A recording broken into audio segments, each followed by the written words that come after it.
দুনিয়াতে একটু কষ্ট করে হালাল উপার্জন করে খেয়ে যান। আল কানাআতু মিনাল ইসলাম, অল্পে খেয়ে তুষ্ট থাকা আর আল্লাহ শুকরিয়া করা, এটার নামই ইসলাম। অল্প খাও, অল্প পড়ো, অল্প জমাও, অল্পের ভেতরে বরকত ঢুকাই দিছে কে? অনেকে দেখবেন অনেক খাই খাই নাই নাই করে, এটা যাদের স্বভাব তাদের কখনো বরকত হয় না। অল্প খাবেন, অল্প পড়বেন, আর হালালের সাথে সম্পর্ক করবেন। আল্লাহুম্মা কফিনি বিহালালিকা আন হারামিক ওয়া আগনিনি বিফাদলিকা আম্মান সিওয়াক। বিশ্বনবী দোয়া করতেন, আল্লাহ হালালকে আমার জন্য যথেষ্ট করেন, হারাম থেকে আমারে বাঁচিয়ে রাখেন। পড়েন আমিন। হালাল অল্প হলেও হালালে বরকত আছে না নাই? হারাম বেশি হলেও এটাতে কোনো বরকত নাই, ঠিক কিনা? বলেন তো, গরু খাওয়া হালাল না হারাম? কথা বলেন।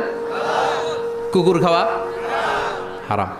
প্রতিদিন কসাই খানাতে এরা কি কুকুর জবাই করে না গরু? গরু জবাই করে। কুরবানির ঈদে কি দিয়ে কুরবানি দেন?